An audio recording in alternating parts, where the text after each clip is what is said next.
Olá, boa noite. Oi, oi, oi, tudo bem? Tudo? Puxa vida. Que maravilha poder conversar com você assim no ao vivo mesmo. Ah, nunca tínhamos nos falado ao vivo, né? Não, não. O seu nome é muito interessante. Como que se pronuncia mesmo? Gerard. Gerard. Ah, é, e acabar eu pronunciando errado. Mas Ninguém é enfim. obrigado a falar meu nome corretamente. Isso é uma concessão que eu faço para as pessoas. Ninguém é obrigado a falar meu nome como é. É o que vier para mim, tô aceitando. Eu não gosto de errar o nome das pessoas. Por isso que eu pergunto antes. Melhor Bom, assim, né? pois é, melhor sim mesmo. Eu não gosto que erre meu nome. Pois, geralmente as pessoas não gostam, né? Pois é. Bom, vamos lhe apresentar para quem não conhece. Gerard é um pesquisador e produtor brasileiro de ascendência libanesa. É o fundador e diretor-geral do Festival de Ópera do Paraná. Mas nos diga, de onde que surgiu o gosto pela pesquisa? Então, eu acho que a tentativa de eu tentar, a tentativa de eu tentar me entender como um filho de estrangeiros, né, ainda mais oriundos do Líbano, cuja família não tem a tradição cristã, não tem por hábito em casa falar a língua portuguesa. Muitas das minhas parentes, fundamentalmente as que migraram, usam o véu ou usavam o véu, porque muitas já faleceram, e de certamente eu sempre ser um meio exótico, uma criança exótica onde estivesse, né? O nome era diferente, muitas vezes os valores eram diferentes, né? Então, coisas que em casa cultivávamos como valores inegociáveis, como a verdade, nem sempre as demais crianças praticavam, né? Então, uma tentativa de tentar entender o porquê que eu era um tanto diferente, eu tinha uma cultura diferenciada, me fez querer entender onde eu estava. Minha mãe me incentivou muito a ler, eu comecei a ler muito cedo, e com 10 anos eu já tinha lido os clássicos da literatura paranaense, como Davi Carneiro, ou já tinha lido as viagens do Robert Avila Alemã, ou do Saint-Hilaire, para o Brasil e especificamente para o Paraná. Já conhecia até por ter na família algumas obras do Debré. Então, eu me fui familiarizando com esses nomes e justamente buscando o que eu era no meio do Paraná, no meio de Curitiba, e acabou que tornei sem querer um pouco referência nessa seara e pronto, e descobri uma série de coisas, incluindo o hino de Curitiba, que estava desaparecido, acabou, quis o destino que caísse na minha mão. Nossa, que interessante. Nos conte um pouquinho sobre isso. Eu li assim por último. Sobre o hino de Curitiba, eu estava pesquisando a ópera Marumbi, que foi composta em 1929 pelo Benedito Nicolau dos Santos. Nicolau dos Santos, uma família importante aqui de Curitiba. O Benedito foi um compositor, musicólogo, um funcionário, servidor público do estado do Paraná. O filho dele foi, um dos filhos foi, inclusive, reitor da Universidade Federal do Paraná. E ele compôs quatro óperas aqui no Paraná. Duas desapareceram, porque assim acontecem as coisas, e duas acabaram sendo resgatadas por mim. A primeira é a opereta A Vovozinha, escrita em 1909, musicada e apresentada em 1917, a letra é do Emiliano Perneta, e é a primeira peça infantil da história do Brasil. Não existia nenhuma outra peça para crianças na história do Brasil. Curitiba foi a primeira cidade, o Paraná foi o primeiro local a ter em língua portuguesa. E também a ópera e a opereta de costumes Marumbi, que se passa em 1928, no dia que nevou em Curitiba. Então, ao restaurar esta ópera, ao juntar os originais, muitos deles faltando páginas, e fazer essa restauração que fiz junto com o maestro Jaime Zenamon, Jaime Mitterbaum Zenamon, dentro, dividindo alguns cadernos dessas partituras, tinha um hino de Curitiba. Esse hino de Curitiba, que existiu entre 1928 até a marcha da cidade de Curitiba cair no gosto popular, essa última composição do Bento Mussurunga, e acabou sendo esquecida pela cidade. Porém, este hino foi escrito para terminar a opereta Marumbi. Né? Então, a opereta Marumbi é uma grande alegoria por Curitiba, é uma opereta, uma ópera cômica, e termina com a Fada de Curitiba. Estou dando spoiler para quem não viu a ópera, em 2015.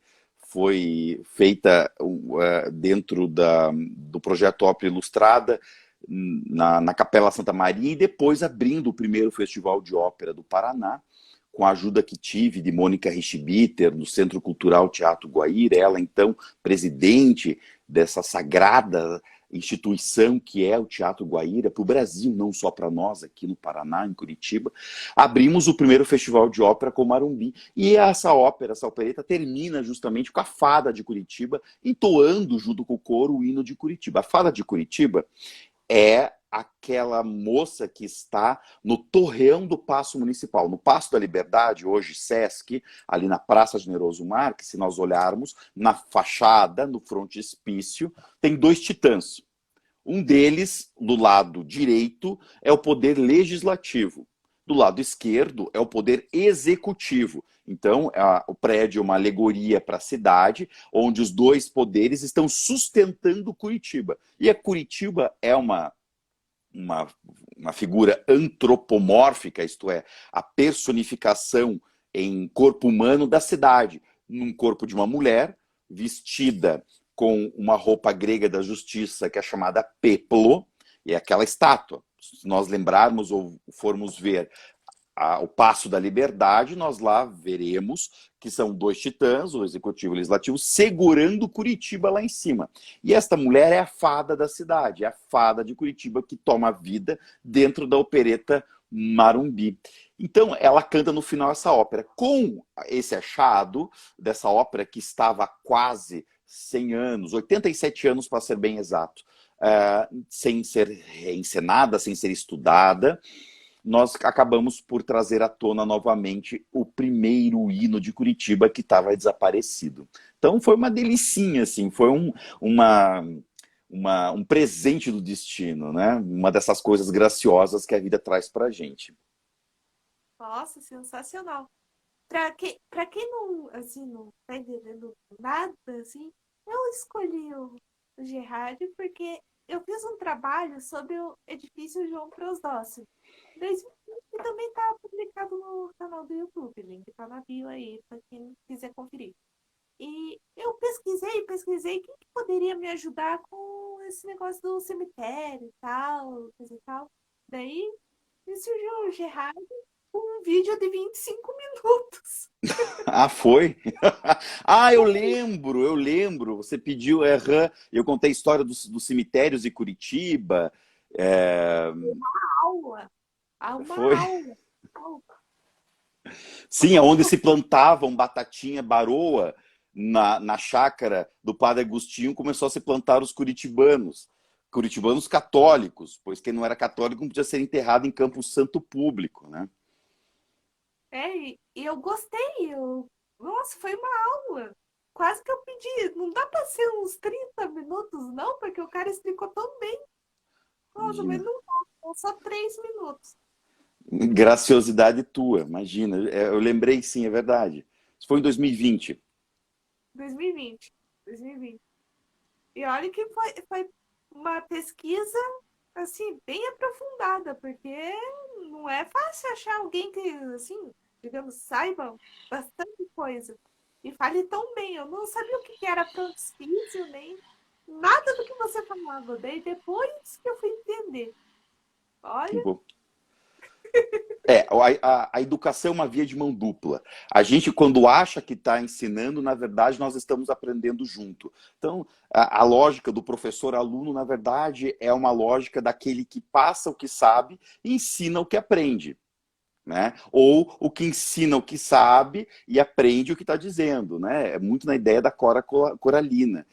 Eu acredito muito nisso. Então, cada um tem uma especialidade, cada um tem uma facilidade na vida, né? A minha facilidade é mesmo tentar entender essa sociedade que a gente está imerso aqui, seja pela ótica dos cemitérios, seja pela ótica da música, seja pela ótica da interpretação social da história, porque a história é versão. Né? A história é versão, não existe fato histórico. Existe a versão que é dada pelos fatos históricos. Então, história é versão. Né? É por isso a necessidade de nós interpretarmos sempre as questões históricas, e eu acho que Curitiba é um campo muito fértil para isso. Né? Derrubar esse mito da Curitiba de todas as gentes, do Paraná de todas as gentes, que é uma grande falácia, é mais um braço dessa democracia racial que se tenta pronto se colocar sobre nós aqui, mas na verdade agora respondendo e fechando sua primeira pergunta, é tudo muito disso, né? Tentar entender eu no meio de um ambiente, não digo hostil, mas muito diferente da onde eu fui criado, surgem essas questões, inclusive tentar entender os cemitérios de Curitiba. Pois é. E quais foram os seus principais desafios como pesquisador? Ter fontes. Ter fontes, porque o Paraná teve perdas muito grandes de fontes documentais primárias. Né? A Assembleia Legislativa pegou fogo, o Instituto Neopitagórico pegou fogo, nós tivemos perdas muito grandes, por exemplo, no litoral. Eu estava a ponto, o Schmidlin, o Vitamina, famoso Vitamina, o Schmidlin, ele tinha localizado e tinha me avisado da única opereta escrita por Luiz da Silva Bastos. Por curiosidade, o Luiz da Silva Bastos, que inclusive é o autor do Hino de Morretes, era meio inimigo do Benedito Nicolau dos Santos. Os dois meio que não se bicavam ali nessa questão. O Benedito era muito carola, etc. E eu marquei, na verdade, para ir até Morretes, pegar essa preciosidade mais do que centenária dessa primeira opereta morretense, escrita por Luiz da Silva Bastos, e na semana anterior teve uma enchente e esse foi um dos documentos que foi perdido. Então isso é um exemplo de como a gente perde nossa fonte primária, como a gente perde a memória pode ser revogada, inclusive é da natureza da sociedade humana revogar a memória, né? Nós só conseguimos manter vivas as pessoas, mesmo depois que elas deixam de estar com o corpo presente sobre a cidade, se a memória delas for cultivada, ou se a memória da cidade, a memória do nosso grupo social for preservada. Então, a minha grande dificuldade, respondendo diretamente a tua pergunta, é justamente as fontes primárias. Eu tive uma sorte muito grande eu não me vejo mais tão jovem, né? Hoje eu estou com 39, mas durante minha juventude mesmo, 17, 18 anos, ter amigos da Academia Paranense de Letras, do Instituto Histórico Geográfico, que via entrar com 18 anos, inclusive, do Centro de Letras do Paraná, pesquisadores, professora Cecília Maria Westphalen, o professor Valério Herner Júnior, o professor Rui Wachowski, grandes nomes da história do Paraná, o Túlio Vargas, que me ensinaram primeiramente, me passaram muita documentação primária. A obra que eu escrevi sobre o Barão do Cerro Azul, dando inclusive já a história de quem realmente mandou matar o Barão do Cerro Azul, que não é nada daquilo que a maioria das pessoas pensam, na verdade foi um compilado de documentos que o professor Valério Herner Júnior, que foi meu professor de Direito Romano na PUC, e depois acabou virando meu grande amigo, e foi quem me formou historiador, na verdade, e me passou esses documentos. Então a grande dificuldade é nós termos acesso às fontes primárias, às fontes fidedignas. Eu diria que essa talvez tenha sido a minha maior dificuldade a ser vencida.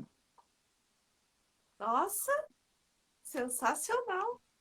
É, e como que você vê a tecnologia, assim, no quesito da pesquisa? Porque você pode ter a facilidade de ter a tecnologia a seu favor, mas o documento físico para você poder criar, pesquisar, é outra história, né?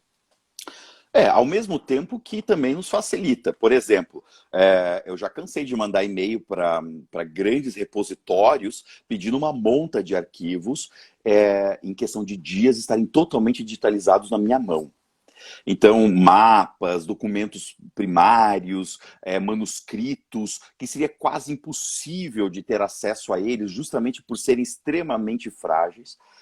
e pela natureza do papel exatamente não ser hoje tão fácil de manusear, o fato de hoje nós podermos ter acesso digitalizado, e a maioria dos acervos da Europa, por exemplo, se não está digitalizado o documento, eles fazem questão de digitalizar, formar um PDF e mandar para o nosso e-mail.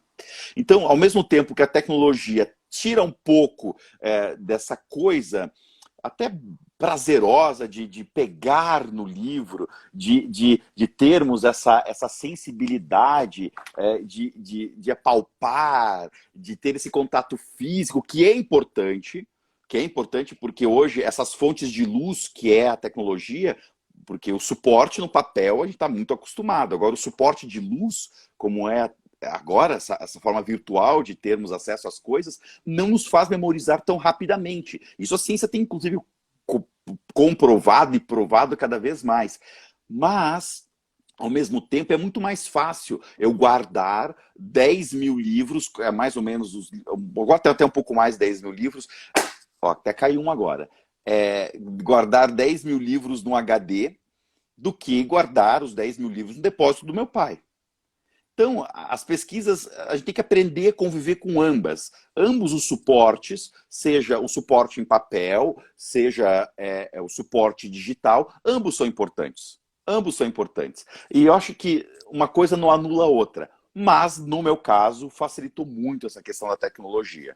Né? Mesmo na pesquisa da música, na pesquisa da história, na pesquisa dos documentos, eu que agora desenvolvi uma urticária por conta da carapaça dos ácaros que ficam sobre as obras. Vou dar um exemplo aqui para você. Por acaso eu estou com esses livros aqui perto.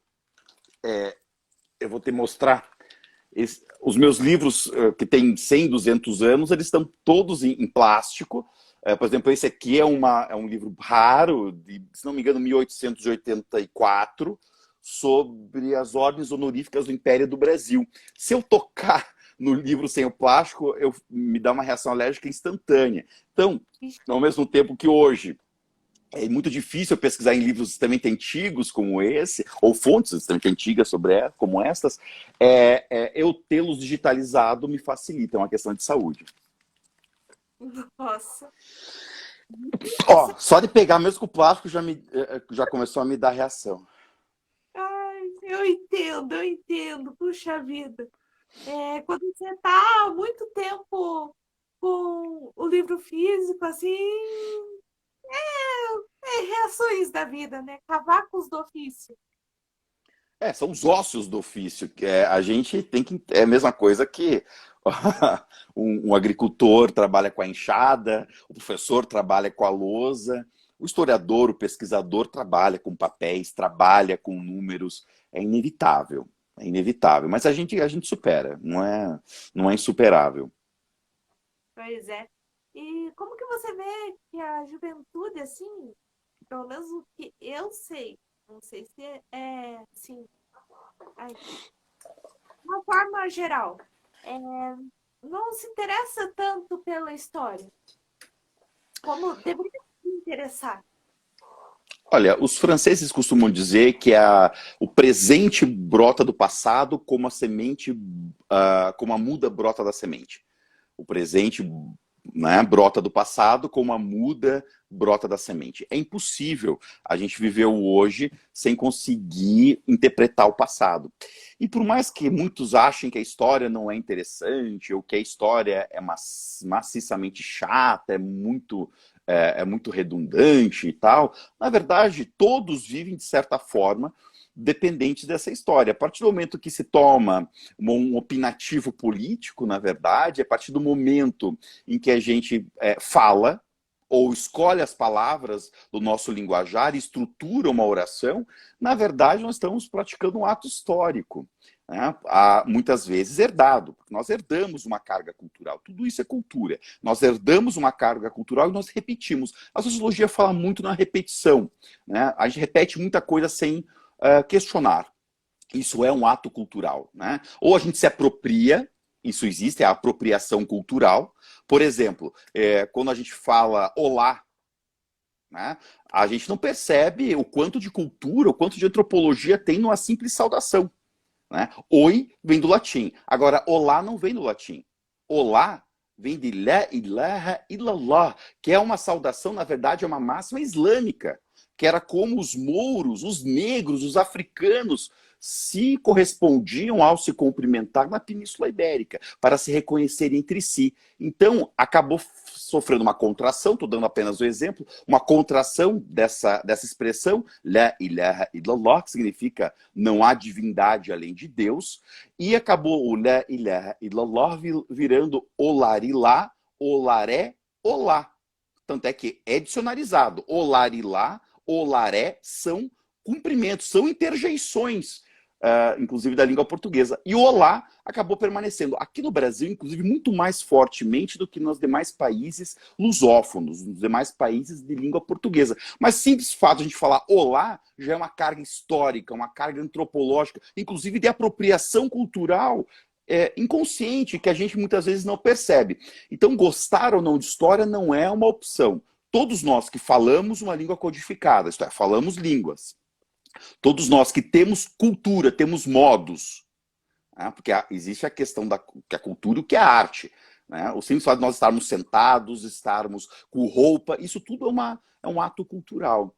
O simples fato de nós estarmos repetindo isso é um ato também histórico, porque há uma carga que veio antes disso e que a gente muitas vezes, ou na maioria das vezes, não questiona. Então, o jovem não gostar de história é muito relativo. Ele não gosta, às vezes, de estudar a história tabulada, a história sistematizada que as escolas passam. Aí é uma outra discussão, uma discussão pedagógica, uma discussão lá do mundo escolar. Mas é difícil dizer que não se tem como anular a história pronto, do nosso cotidiano. É uma coisa dizer que a aritmética, que as matemáticas, uma pessoa consegue viver sem matemática. Impossível, pois inconscientemente a gente calcula. Né? A gente vive, a gente caminha, é um ato matemático. Exatamente. Eu vi que você ganhou um título na Câmara Municipal. Nos conte o que levou você a ganhar esse título? Homenagens não se pedem, não se usam e não se recusa. Apenas se aceita e se agradece, dizem. Mas, mas pronto, né? Por iniciativa do lado dos vereadores de Curitiba, encabeçados pela vereadora Dona Lourdes, que faleceu ano passado com mais de 90 anos, inclusive era a vereadora decana do Brasil, nenhum outro parlamentar no Brasil cumpria mandato e, inclusive, ela nunca faltou a nenhuma das sessões da Câmara de Curitiba. Foi proposto por lei, porque esta é a maior honraria da cidade, o título de vulto emérito de Curitiba, que é apenas para aqueles que nasceram em Curitiba. É uma proposta mediante lei, é editada uma lei no município outorgando esse título. Eu tive a graça e a surpresa de acabar vendo editada uma lei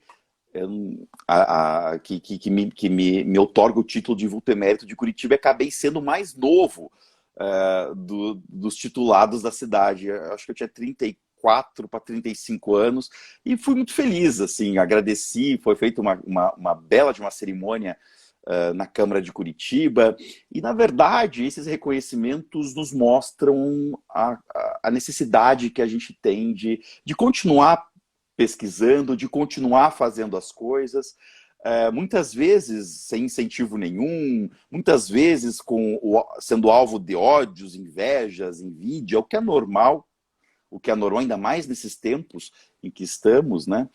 E é muito engraçado, agora que você até tocou nesse assunto, porque o título de vulto emérito é um título privativo daqueles que nascem em Curitiba. Os que não nascem em Curitiba têm outros títulos, outros prêmios que a Câmara outorga, como de cidadão honorário. Agora, esses tempos, um radical, né? O radical de extrema-direita me procurou aqui no Instagram para me recomendar que eu voltasse para onde eu nasci. Né? Além dele dizer que ele desejava que eu nunca tivesse sucesso, ele me recomendou a voltar para onde eu nasci. Lógico, a vontade de dizer para ele que eu não estou com vontade de atravessar a Via Rápida e ir até a maternidade de Santa Brígida era bem grande, porque eu nasci na maternidade de Santa Brígida. E eu, inclusive, recebi o título de vultemérito por ser curitibano. Mas esse ódio que algumas pessoas têm quando vê alguém com sobrenome estrangeiro como eu, já acha que a gente é estrangeiro e que a gente é uma ameaça ao país, né? Com certeza, se eu pegar muitas dessas pessoas que têm ódio de quem não tem um sobrenome típico brasileiro, com certeza essas pessoas sabem menos de história ou menos da própria sociedade brasileira do que eu. Ou são pessoas menos brasileiras do que eu, né, por amarem menos o Brasil do que eu. Então é uma idiotice, é uma mediocridade muito grande, mas sim, essa homenagem existiu, a lei foi editada, e tenho pronto, a alegria de ser multimérito da cidade. Puxa vida. É, o que levou os seus pais saírem do Líbano e virem para cá? Porque você tem ascendência libanesa. Eu tenho ascendência libanesa, mas a minha mãe é parnanguara. Minha mãe é daqui do Paraná. Minha mãe é bagrinha do litoral do Paraná. Minha mãe nasceu em Paranaguá, inclusive cidade que eu tenho um amor absurdo, porque assim, passar férias na casa da avó em Paranaguá é uma constante na minha vida. Porém, minha mãe é filha de libaneses. Então, minha mãe é brasileira, nata, e filha de libaneses, o que faz da minha mãe prima de terceiro grau do meu pai. O meu pai veio para o Brasil já há mais de meio século, porque aqui tinham outros parentes nossos que já tinham migrado desde o final dos anos 20 e que migraram para fazer comércio, para ter negócios. Né? Lógico, sempre com aquele sonho de um dia voltar ou de se estabelecer, mas aconteceu que os filhos desses que aqui nasceram, lembrando que o Brasil é o maior destino dos libaneses na história, né? A única etnia que foi oficialmente convidada a migrar para o Brasil e pelas mãos de Dom Pedro II foram os libaneses. Os libaneses, os árabes libaneses, ou os árabes da região do Shem, que antigamente era a Síria, que hoje é o Líbano, eram os únicos que tiveram a graça de ser oficialmente convidados para imigrarem para o Brasil. E o Brasil, pronto, hoje tem mais de 11 milhões de descendentes de libaneses. 11 milhões. É muita gente.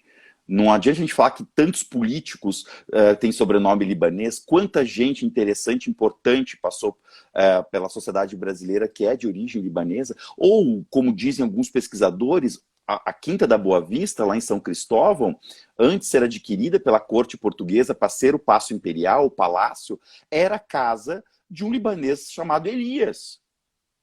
Então, desde o momento em que o Brasil foi fundado, os árabes já estavam presentes. Nas caravelas, junto com Pedro Álvares Cabral, havia 2 árabes.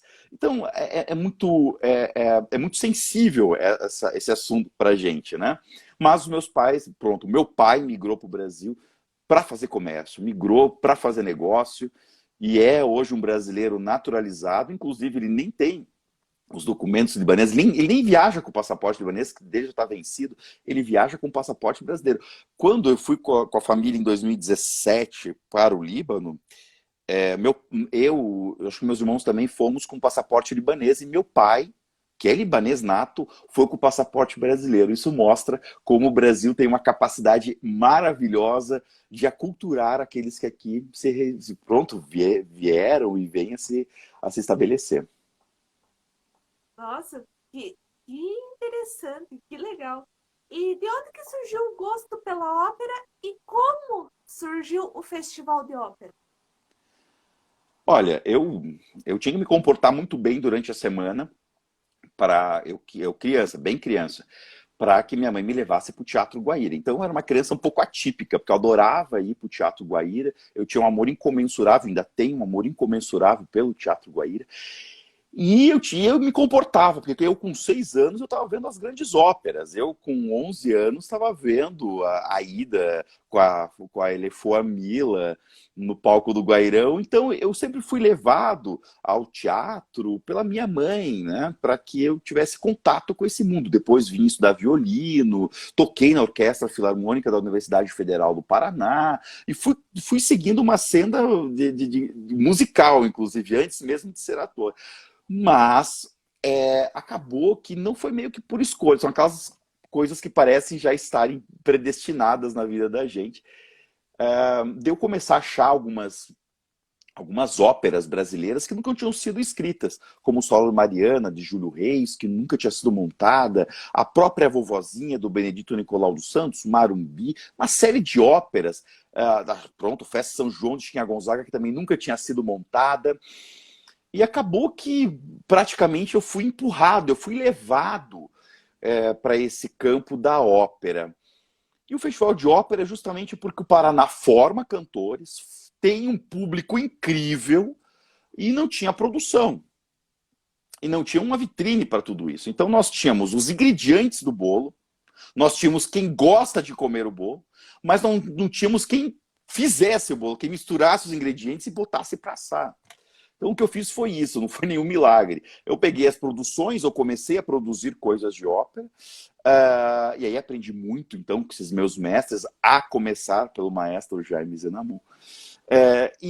Pronto, e com a ajuda incomensurável, né, do Centro Cultural Teatro Guaíra, da Mônica Richbiter, que foi a primeira pessoa que acreditou no projeto do Festival de Ópera, que começou a ser discutido em 2012, 2013, 2014, para em 2015 ter sua primeira edição, e a esse ano, agora de 4 a 13 de novembro, teremos a 8ª edição do Festival de Ópera do Paraná. Então, um evento totalmente gratuito em vários pontos da cidade, então ninguém pode dizer que não gosta de ópera, porque tem acesso ao que nunca conseguiu assistir uma ópera, porque gratuitamente o Festival de Ópera do Paraná, pelo reconhecimento do público e da crítica, veio a ser, segundo esse reconhecimento de público e crítica, o maior evento lírico do país. Nossa, pesquisando eu achei fantástico, porque é difícil alguém assim encabeçar um projeto e em pouco tempo já ser o maior do país. É bem difícil. A gente sofre um pouco, né? Não é, nem tudo é um mar de rosas, nem tudo é um céu de brigadeiro. Mas veja, quem não tem história para contar não viveu. Então tem que passar pelas agruras mesmo, tem que sofrer um bocado, não é fácil. Né? Se está muito fácil, eu já desconfio, entendeu? Tem que ter. A vida tem que ter um certo desafio. E o Festival de Ópera todo ano é um desafio, né? Mesmo durante a pandemia, a gente não perdeu a edição. Continuamos, né? Então, são 8 anos consecutivos já na 8ª edição. E qual conselho você deixa para quem quer ser um Gerard? Pesquisador, gosta de ópera, quer começar um projeto? Não Ou sejam um Gerard. Muito chato. assim, profissionalmente.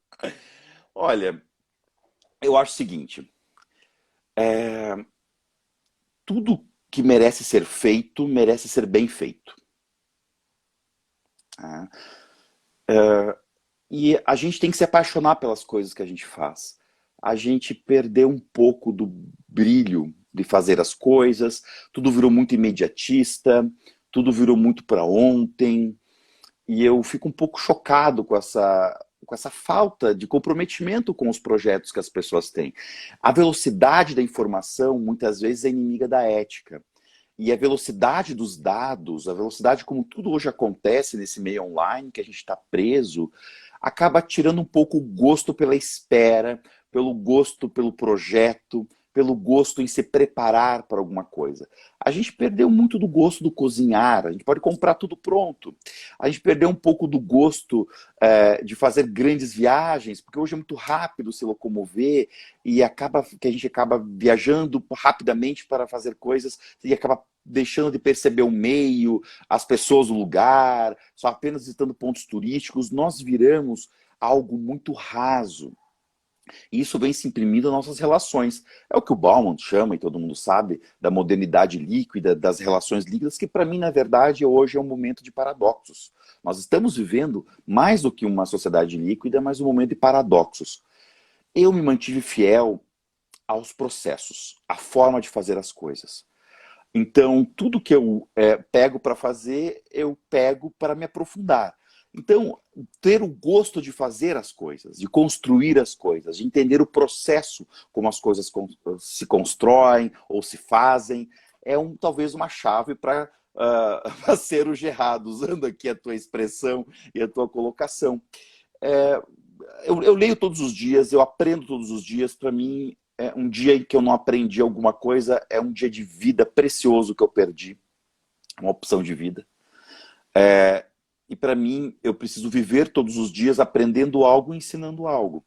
E isso acaba que as coisas acontecem, é uma coisa meio que mágica. Quanto mais você vai buscando conhecimento e se importando para que as pessoas também aprendam, as coisas aparecem. As partituras raras aparecem, as descobertas históricas ocorrem, a vontade aumenta de fazer as coisas. É a boa-fé, é o compromisso em fazer bem feito. Por isso, se as coisas merecem ser feitas, elas merecem ser bem, muito bem feitas. Talvez seja isso. Se eu posso tentar ensinar ou tentar deixar um recado, vamos tentar nos desprender um pouco mais desse imediatismo que a sociedade contemporânea, que essa líquida nos implica, e vamos cultivar um pouco mais essas relações. Hoje parece que a gente tem tantos amigos, né? Mas na verdade nós não temos tantos amigos. Essas relações etéreas e muito fúteis das redes sociais, na verdade não é uma amizade. Então, fortificar essas relações, buscar esses processos, para mim eu acho muito importante. Exatamente, exatamente. Nossa, tá de parabéns. Tá de parabéns mesmo. Bom, eu queria agradecer a sua participação. Imagina. Estamos encerrando Pessoas que Inspiram. E sempre o Pessoas que Inspiram acontece nas segundas-feiras, às 21 horas, onde o entrevistado pode. E o Rock Independente, terça e sexta, às 19h30, no canal do YouTube. Link na bio aí também. E o Pessoas que Inspiram é postado na quarta-feira, às 11 horas da manhã. Como eu venho dizendo há muitas lives atrás, não é só jornalista que inspira, médico, pesquisador, advogado, nossa, um monte de pessoa pode inspirar. Se você tem uma profissão e você é feliz na profissão e crê que a sua profissão inspira as outras pessoas, me manda uma mensagem. Podemos marcar um papo aqui e poder inspirar mais pessoas a não desistirem de sonhos. Esse foi mais um Pessoas que Inspiram. Muito boa noite para quem acompanhou, para quem passou e já saiu também, boa noite, e ajudou muito a fortificar a live. Obrigado pelo convite. Obrigado pelo convite.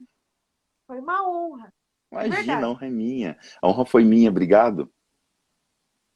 Então, até uma próxima e para os outros, até o próximo Pessoas que Inspiram. Obrigado.